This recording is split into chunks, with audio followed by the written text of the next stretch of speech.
Hello বন্ধুরা, সবাই কেমন আছো? আশা করছি সবাই ভালো আছো।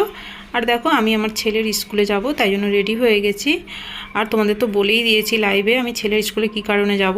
তো দেখো, আমি রেডি হয়ে গেছি, ছেলেও রেডি হয়ে গেছে। ছেলে এই যে রেডি হয়ে এখন এই যে স্কুটিটা বের করিয়ে নিচ্ছে। আর যতদিন ছোট ছিল ততদিন আমি চালাতে পেরেছি, ও পেছনে বসেছিল। এখনও বড় হয়ে গেছে, এখন আর আমাকে চালাতে হয় না, ও চালায়, এখন আমি পেছনে বসি।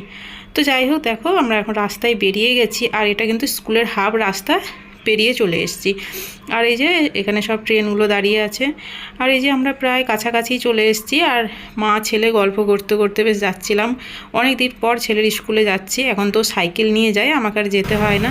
তো দেখো, স্কুলে চলে এসেছি, এসে দেখছি অনেক গার্জেন চলে এসছে। তো আর বেশি না দেরি করে স্কুলে চলে গেছিলাম। তো স্কুলে খাতা চেকিং করে প্যারেন্টস টিচার মিটিং কমপ্লিট করে চলে গেছিলাম একটু মায়ের বাড়িতে। যত মায়ের বাড়ির সামনেই আমার, সামনে হলেও আগের মতো আর যাওয়া হয় না ছেলের পড়াশুনোর জন্য। এখন অনেক দিন বাদেই যাওয়া হয়। আগে প্রায় অনেকবারই যেতাম, যখন ছেলে ছোট ছিল, পড়ার চাপ এতটা ছিল না, তখন প্রায় সময় যেতাম সামনেই।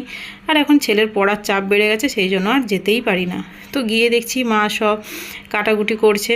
তো মা কেন করবে একা, মা তো রোজই রান্না করে। তো আমি গিয়ে মায়ের বাড়িতে না বসে এই যে ঝটপট মায়ের হাতে হাতে একটু রান্না করে দিয়েছিলাম। আর এটা আজ বলে আজ নয়, আমি এটা প্রত্যেকবার মায়ের বাড়ি যখনই যাই আর মাকে রান্না করতে দেই না, আমি রান্নাটা করে নিই। তো আমি বলি, শ্বশুরবাড়িতে সবই তো করি, মায়ের বাড়িতে গিয়ে কি বসে থাকবো? আর আমার বসে থাকতে একদম ভালো লাগে না। তো দেখো, আজকের মায়ের বাড়িতে রান্না হয়েছিল তোমার পালং শাকের তরকারি আর মাছের ঝোল হবে ঠিক হয়েছিল। তো এবার যত নাতি গেছে, মেয়ে গেছে, মাছ ফ্রিজে রেখে এই যে চিকেন নিয়ে এসছে। যত আমার ছেলে চিকেন খেতে খুব ভালোবাসে, মাটনটা তো খেতে চায় না। তো এই যে চিকেন নিয়ে এসছে, তো মাকে বললাম তুমি সব কাটা বাটা করে দাও, আমি রান্নাটা করে নেব। তো এই যে মা সব কেটে বেটে দিয়েছিল, আমি একদিকে পালং শাকটা বসিয়ে দিয়েছি, আর একদিকে এই যে চিকেন করবো, আলুটা ভেজে নিচ্ছিলাম। আর এই যে মাংসটা সব ধুয়ে টুয়ে রাখা আছে। আর এদিকে হচ্ছে ভাইয়ের ওই যে ডগটা দেখলে, ওই ডগের মাংসটা হচ্ছিল, ওর নাম হচ্ছে ড্যাসি।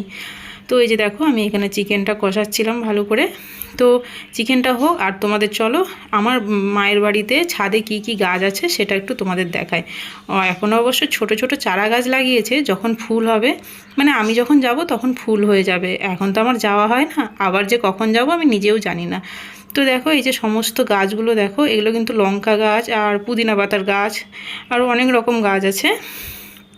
তো দেখো, আর এই যে তুলসী গাছ, মায়ের ছাদের উপরে অনেক তুলসী গাছ আছে। তো আর তুলসী গাছ, আর দেখো ছোটো ছোটো চারা গাছগুলো নিচে লাগানো আছে। দেখো, আর দেখো এখানে একটা কদম গাছ উঠেছে। তো মাকে জিজ্ঞেস করলাম, মা কদম গাছ লাগিয়েছো কেন ছাদে? মা বললো ওটা লাগাইনি, নিজের থেকে কিভাবে উঠে গেছে। আর এটা দেখো, ওই যে ছোটো ছোটো ধানি লঙ্কার গাছ।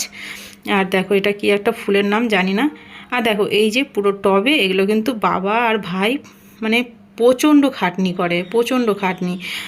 তোমার মাটি নিয়ে আসা, তারপর মাটির মানে সার কোথার থেকে নিয়ে আসে, ওই সব ঠিক টাইমে টাইমে জল দেওয়া, বিকেলে প্রত্যেক দিন বিকেলে মাকে জল দিতে হয়। তো এগুলো যখন ফুল ফুটে যাবে দেখতে খুব সুন্দর লাগে, খুবই সুন্দর। তো আবার যখন যাব তখন ফুল হয়ে যাবে, তখন আবার তোমাদের সঙ্গে শেয়ার করব, খুব সুন্দর লাগে দেখতে। তো দেখো, এই যে আমি দেখো ছাদের পেছন দিকটা যে কি গাছ লাগানো আছে সেটাই তোমাদের সঙ্গে একটু শেয়ার করবো বলে পেছন দিকটা এলাম। এই যে এদিকটায় দেখো, এই যে ছোটো ছোটো দুটো কি গাছ, এগুলো আমি ঠিক জানি না, সুপারি গাছ না কি জানি না। তো ঠিক আছে, চলো। এই যে দেখো, নিচে এসে দেখো চিকেন আমার কমপ্লিট হয়ে গেছে। আর চিকেনটা আমি রান্না করেছি, আর পালং শাকটাও আমি রান্না করেছি। আর মা এই পুদিনা পাতা একটু ভরে দিয়েছে, একটু থানকুনি পাতা ভরে দিয়েছে ব্যাগে। জানো তো মারা যা হয়, গেলেই শুধু এটা নিয়ে যায়, এটা একটু নিয়ে যায়, ওটা একটু নিয়ে যায়, এরকম করতে থাকে। তো দেখো, আমার ছেলে ওখানে খেয়ে নিয়েছিল, যত মা নাতিকে তো না খাইয়ে ছাড়বে না। আর আমার আর শাশুড়ির জন্য খাবার প্যাক করে দিয়েছিল। তো মা বললো, ওখানে শাশুড়ি না খেয়ে বসে আছে, তোকে খেতে হবে না। তো মা আমার মুখে একগাল খাইয়ে দিয়েছিল, না খেয়ে পাঠায়নি দুপুরে।